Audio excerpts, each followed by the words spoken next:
আমাদের সঙ্গে নদিয়া থেকে রয়েছেন ভবানী শঙ্কর ভট্টাচার্য। স্বাগত জানাই আপনাকে। নমস্কার। নমস্কার। অনেকদিন বাদে বোধহয় আমাদের হেসেলে এলেন। অনেকদিন বাদে এলাম, মাঝখানে কিছুদিন একটু গ্যাপ ছিল আর কি। তো আজকে যেমনটা আমি বলছিলাম যে আমাদের এবং দর্শকদের একটা প্রিয় রেসিপি, ভালো লাগার রেসিপি নিয়ে আপনি এসেছেন। আপনি বলুন আজকে কি রেসিপি রয়েছে? একদমই তাই। আজকের যে রেসিপি, আমি এর আগেও যখন এসেছি চেষ্টা করেছি বাঙালি যে রেসিপি যেগুলো আছে সেগুলোকে রিপ্রেজেন্ট করবার।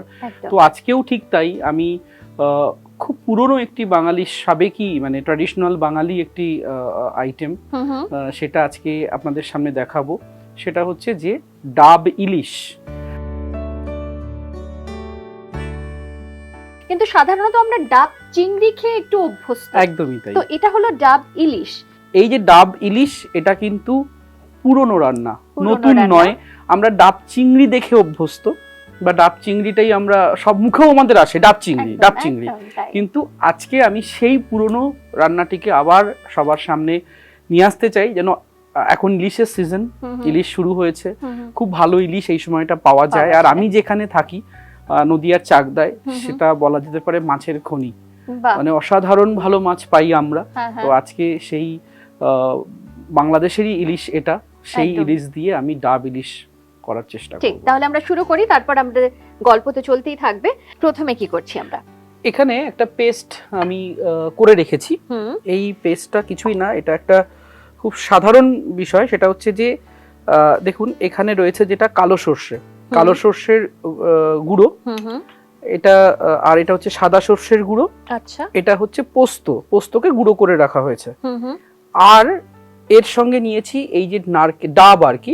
ডাবের এই ডাবটা দেখে বুঝতেই পাচ্ছেন যেটা একদম মানে কচি ডাব, সবে মানে একটু শক্ত হয়েছে সবে এরকম।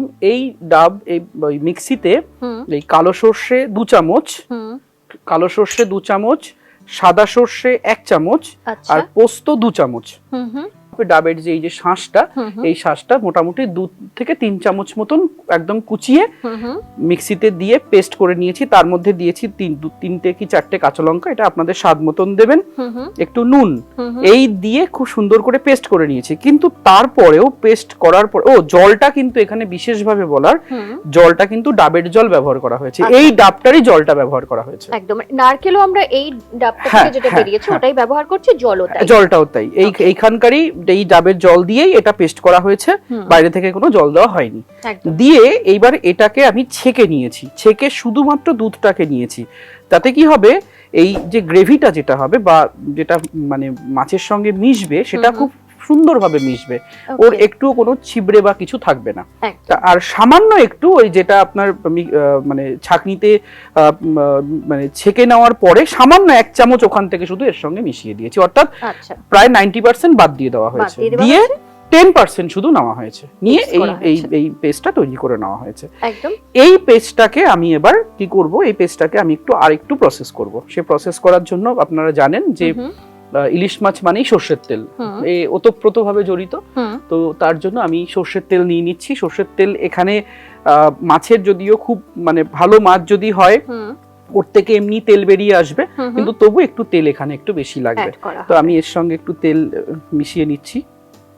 তেল খুব সামান্যই, তাই তো?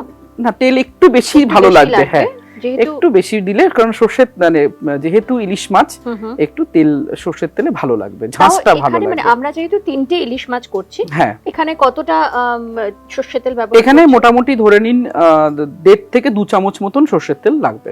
1.5 থেকে 2 চামচ, হ্যাঁ দেখে নি। তারপরে আগে এইটুকু যদি প্রয়োজন হয় দেবো। হ্যাঁ, আমি দিচ্ছি এর মধ্যে, আমি অলরেডি নুন দিয়েছি, আর একটুখানি সামান্য একটু নুন দিয়ে নিচ্ছি, কারণ তেলটা দিলাম যেহেতু, একটু নুনটা দিয়ে নিচ্ছি মিশিয়ে নেওয়ার জন্য।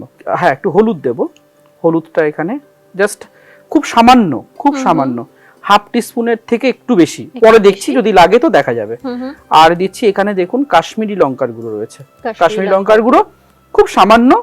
এটার তো রঙের কালারের কিছু নেই, জাস্ট একটা সুন্দর একটুখানি কালার আসার জন্য এটা নেওয়া। এবার আমি এটাকে মিশিয়ে নিচ্ছি, এটা এইভাবে মিশিয়ে নেব, খুব সুন্দর করে মিশিয়ে নিতে হবে, যাতে মশলাগুলোর জন্য কোনো দানা বা কিছু কোনো রকম না থাকে। কারণ অনেক সময় গুঁড়ো মশলা এই জলের মধ্যে বা মিশাতে গেলে পরে এরকম হয়। এটা হ্যাঁ, এটা একটু ভালো করে চামচ দিয়ে বা কিছু দিয়ে ভালো করে এটা একটু মিশিয়ে নেবেন। দেখুন এটারই কালারটা কত সুন্দর এসেছে। আর দেবো আমি একটু চিনি। আচ্ছা, এটা একটু ব্যালেন্স করার জন্য। এটা ব্যালেন্স করার জন্য, এটা মুখে লাগবে না, কিন্তু এটা জাস্ট ঝোলটাকে টেস্ট করবে, ব্যালেন্স করবে। এটা এখনই দিয়ে দিলাম কারণ যাতে এটা ভালো করে তৈরি হয়ে যায় পেস্টটা, একদম ওর সঙ্গে যাতে মিক্সড হয়ে মিক্স হয়ে যায়, মিশে যায় একদম। হ্যাঁ, ওকে। এবারে এই মাছগুলোকে আমি এর সঙ্গে শুধু একটু ম্যারিনেটের জন্য মাছগুলোকে একটু এর মধ্যে দিয়ে নেব।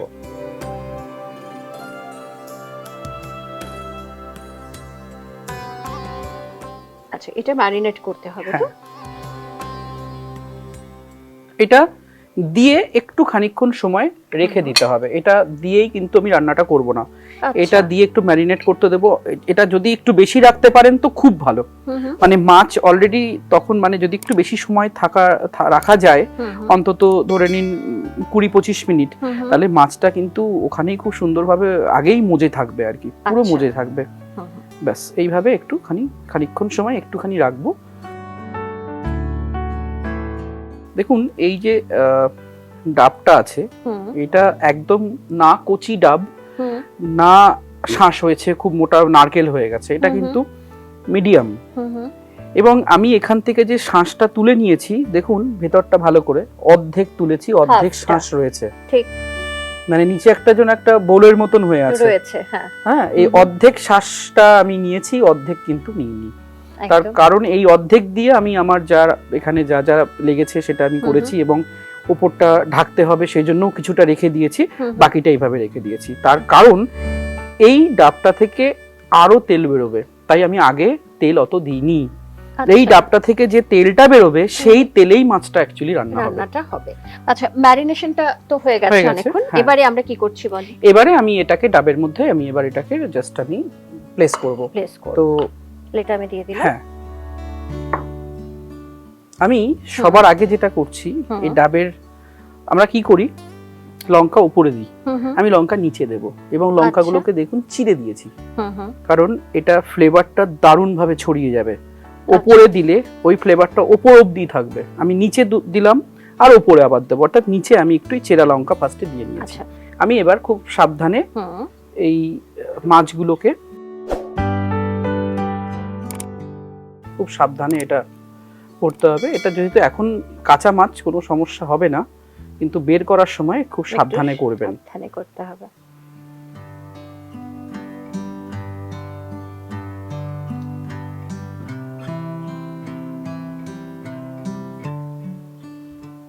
খুব হালকা করে এগুলোকে প্লেস করে দিলেন, একটু প্লেস করে দিতে হবে জাস্ট এই। এবার আমি এটা যেমন আছে, এই যেটা আমি গ্রেভিটা এটা পুরোটাই এর মধ্যে দিয়ে দিচ্ছি।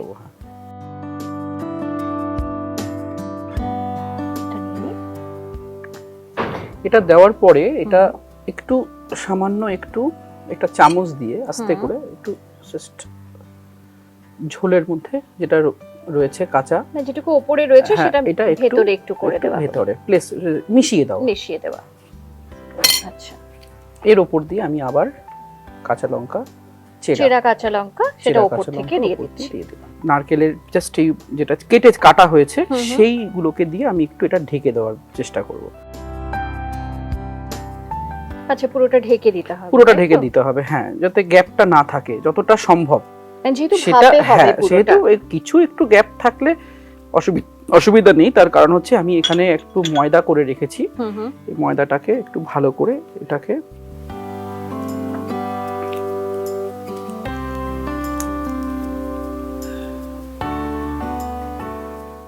এবারে পুরোটা কভার করে দিতে হবে।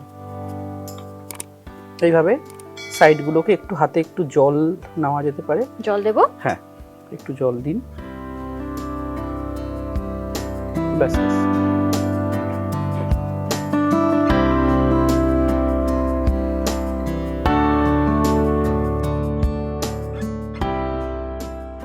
সিল হয়ে গেছে, দেখতে পাচ্ছেন ভেতরে মাছ রয়েছে, উপরে ডাব দিয়ে, ডাবের শাঁস দিয়ে এটা সিল করে দেওয়া হয়েছে। ব্যাস, এবারের কাজ একটু ডিপ প্যান, বা যদি গ্যাসে করা হয়, গ্যাসে করলে পরে ডাইরেক্ট এটা গ্যাসের উপরে বসবে, নারকেলটা পুরোটা বসিয়ে দেওয়া যাবে। ডাইরেক্ট গ্যাসের উপরে মিডিয়াম আছে, মানে মিডিয়াম ফ্লেমে এটাকে বসিয়ে দিতে হবে। কতক্ষণ? খুব বেশিক্ষণ লাগে না, ইলিশ মাছ তো খুব নরম হয়, তো মোটামুটি ওই মিনিট 20 থেকে 25 মিনিট ম্যাক্সিমাম। আচ্ছা। আর 20 থেকে 25 মিনিট পর বেড নিয়েই মানে নামিয়েই কিন্তু সিলটা কাটা যাবে না। আচ্ছা, যতক্ষণ ওটা ঠান্ডা না হচ্ছে, ওকে, তারপরে সিলটা খুলতে হবে। ঠিক আছে। আর যেহেতু ইন্ডাকশনে করব, ইন্ডাকশনের ক্ষেত্রে যেটা করব সেটা হচ্ছে যে এটাকে জল দিয়ে এটাকে আমি একটু জল দেব এই প্যানটাতে দিয়ে। আচ্ছা, কতটা জল দেব? দিন। দেখে নিন।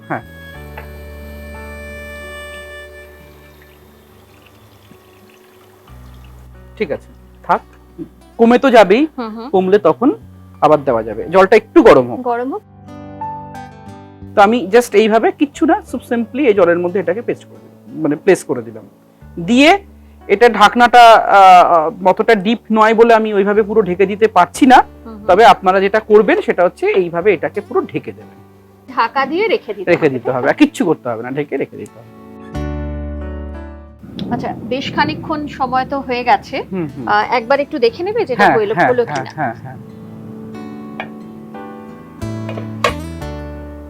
হ্যাঁ, হয়ে গেছে। এটা উপরটা শক্ত হয়ে গেছে। পদ্ধতিটা কি একটু বলে দাও? এটা হচ্ছে যে এই উপরের যে ময়দাটা দেওয়া আছে এটা যদি শক্ত হয়ে যায়, এরকম হার্ড হয়, তাহলে বুঝতে হবে যে এটা হয়ে গেছে। ওকে, এবারে আমরা কি করব? এটা নামিয়ে এটা উপর থেকে কেটে নেব। একটু গরম, একটু সাবধানে নামাতে হবে, তাই তো?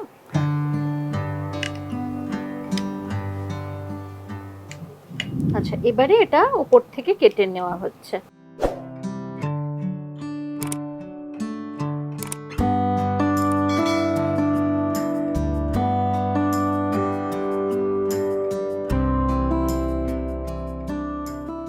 হয়ে গেছে আমাদের।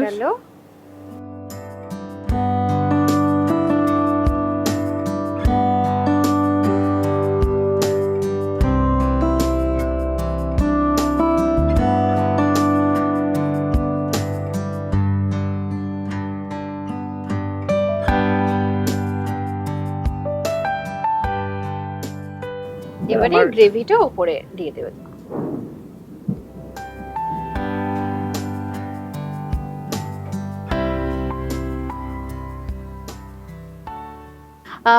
এত সুন্দর একটা রেসিপি উপহার দেওয়ার জন্য থ্যাংক ইউ সো মাচ।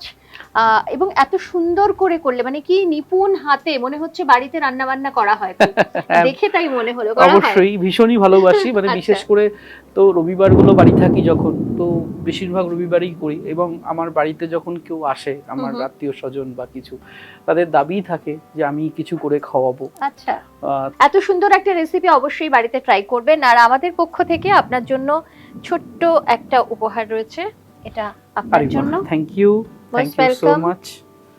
আর রয়েছে চেমং এর তরফ থেকে গিফট হ্যাম্পার, এই দুটো আপনার জন্য চেমং এর।